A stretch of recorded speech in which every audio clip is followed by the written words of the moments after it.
Colonel Haque is a মোনাফেক। ফিউচারে আপনারা দেখবেন আওয়ামী লীগ আবার আসবে এবং তার সাপোর্টে আসবে এবং সেই অনুযায়ী কাজ করতেছে। এই জন্যই কর্নেল হক ওই ব্যানারে আওয়ামী লীগের প্রেসিডেন্টের নেওয়া হয়েছে। একজন করাপ্টেড অফিসারকে নিয়ে একটা হাইপ তুলেছে যে উনি নাকি হক কথা বলেন এবং এই কারণেই উনি কয়েকদিন আগে বলেছে যে ওয়াকার হচ্ছে মুসানবীর মতো। মুসানবী যেরকম ফেরাউনের ইয়াতে লালন পালন হয়েছে, শেখ হাসিনা ঘরে নাকি লালন পালন হচ্ছে। মুনাফেক ইজ এ মুনাফেক।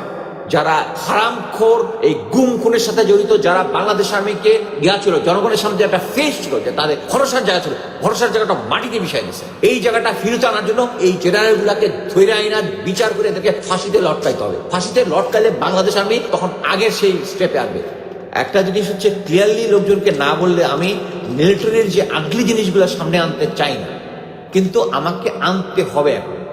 কি জন্য?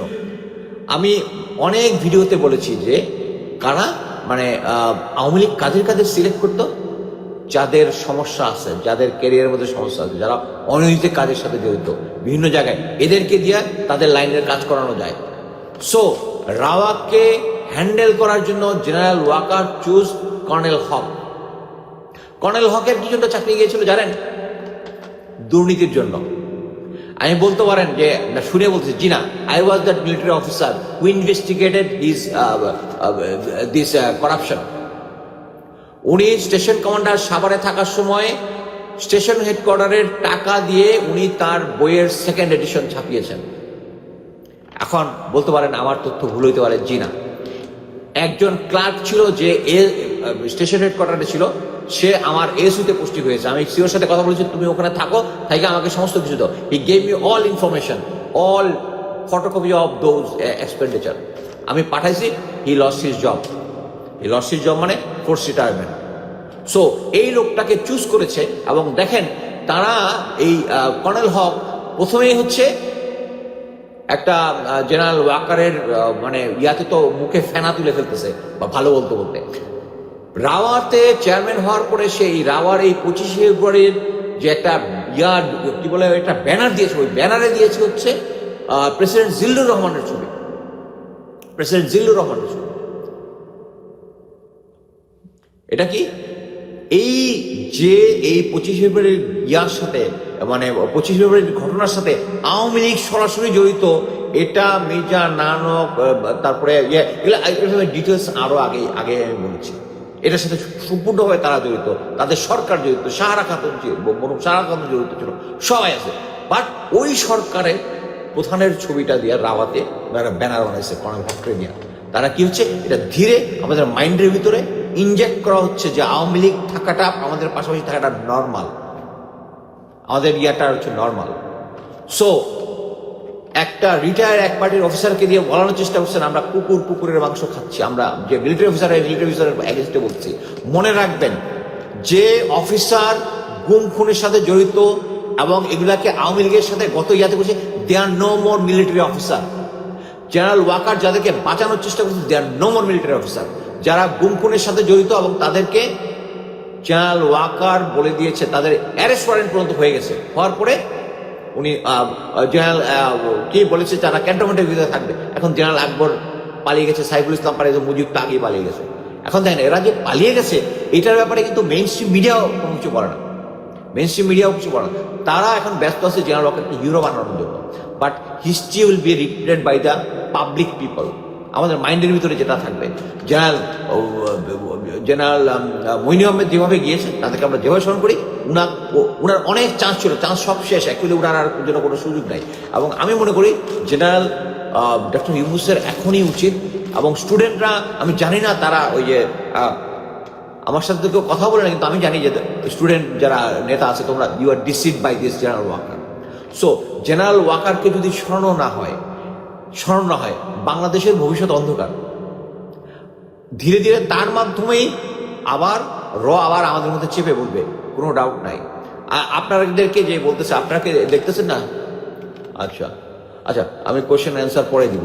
আপনি একটা জিনিস দেখতেছেন না, যে সিচুয়েশন দিন কেন খারাপ হচ্ছে? এখন একটা জিনিস বুঝেন, সেনাবাহিনী গ্রাউন্ডে আছে ম্যাজিস্ট্রেসি পাওয়ার থেকে। এর থেকে বেটার থিং আইন শৃঙ্খলা বাহিনীর জন্য আর কিছুই হতে পারে না। কিন্তু আমি অফিসারদের সাথে কথা বলেছি, আমার সাথে বাংলাদেশ থেকে কয়েকদিন আগে একটা স্টুডেন্ট এসেছে, আমার সাথে কথা হয়েছে। সে বলতেছে যে স্যার, আমরা এরপরে ওদেরকে গিয়ে মিলিটারিকে খবর দিয়েছি যে এখানে এ আছে, উপরের আদেশ নাই। এখন উপরের আদেশ না দিয়া যদি আপনি আর্মিকে নামান, হোয়াট উইল হ্যাপেন? এটাই হয়েছে। সো এখন যেটা হচ্ছে, এখন জেনারেল ওয়াকারকে নামাবেন কিভাবে, দিস ইজ ভেরি, আমি ইস্যুটা আমি আগেও বলেছি। জাস্ট প্রফেসর ইউনুসকে আইসা তাকে হাতে ধরাইতে হয় যে এই জেনারেলগুলোকে এখনই তুমি চাকরিচ্যুত করবা, আর যদি চাকরিচ্যুত না করে he will give a public statement. সারা বাংলাদেশের মানুষ প্রফেসর ইউনুসের সাথে থাকবে, এবং এছাড়া কোনো উপায় আমি দেখতেছি না, থাকবে। জেনারেল ওয়াকারকে নেমে যেতে হবে।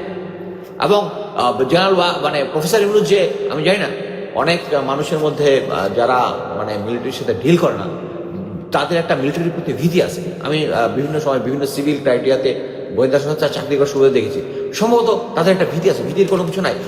জনগণ যদি আপনাদের পাশে থাকে, তাহলে এর থেকে আর কোনো কিছুই দরকার নেই। জনগণ আপনাদের পাশে আছে, এবং মিলিটারি জুনিয়র অফিসার যারা আছে, যারা এই হারামখোর, এই গুম খুনের সাথে জড়িত, যারা বাংলাদেশ আর্মিকে একদম তাদের যে একটা ইয়া ছিল, জনগণের সামনে একটা ফেস ছিল, যে তাদের ভরসার জায়গা ছিল, ভরসার জায়গাটা মাটিতে মিশাই দিয়েছে। এই জায়গাটা ফিরতে আনার জন্য এই জেনারেলগুলাকে ধরে আইনা বিচার করে এদেরকে ফাঁসিতে লটকাইতে হবে। ফাঁসিতে লটকাইলে বাংলাদেশ আর্মি তখন আগের সেই স্টেপে আসবে। ক্লিয়ার কাট জেনারেল ওয়াকার তাদেরকে বাঁচাইতে যাচ্ছে, মনে করেন যেগুলোকে বাঁচাই, they are not military officer anymore. যারা আমরা যখন মিলিটারিতে ঢুকেছি তখন কসম খেয়েছি যে বাংলাদেশকে সার্বভৌমত্ব রক্ষার জন্য বাংলাদেশের প্রতিটা জনগণকে আমরা সুরক্ষা দিব। সেই সুরক্ষাটা না দিয়ে আমরা তাদেরকে গুম করেছি, আমাদেরকে খুন করেছি, আর জেনারেল ওয়াকার তাদেরকে সাপোর্ট দিচ্ছে। অ্যাকচুয়ালি আমার যেটা বলার ছিল, আমি জানি না আমি মানে আর কোনো পয়েন্ট আছে কিনা, একটু দেখি রিমেইন। এবং যেটা আমি দেখতেছি তার মাধ্যমে ফিউচারে আপনি দেখবেন আওয়ামী লীগ আবার আসবে, এবং তার সাপোর্টে আসবে, এবং সেই অনুযায়ী কাজ করতেছে। এই জন্যই এই কর্নেল হক ওই ব্যানারে আওয়ামী লীগের প্রেসিডেন্টের নেওয়া হয়েছে। একজন করাপ্টেড অফিসারকে নিয়ে একটা হাইপ তুলেছে যে উনি নাকি হক কথা বলেন। He loss his job for corruption and still is going on. এবং এই কারণেই উনি কয়েকদিন আগে বলেছে যে ওয়াকার হচ্ছে মুসানবীর মতো। মুসানবী যেরকম ফেরাউনের ইয়াতে লালন পালন হয়েছে, শেখ হাসিনা ঘরে নাকি লালন পালন হয়েছে। মুনাফেক। এবং জেনারেল ওয়াকার তখনই বলতেছে যে আর কেউ জড়িত না, এবং ওই কমিশনের দায়িত্ব হচ্ছে বাদকে। আমরা এখন সবাই জানি যে লেফটেন্যান্ট কর্নেল শামস এবং অন্যান্য অফিসার এটার সাথে জড়িত। উনি ক্লিয়ারলি ফুল স্টপ দিয়ে দিচ্ছেন, উনি ওই কমিশনকে প্রভাবিত করতেছেন।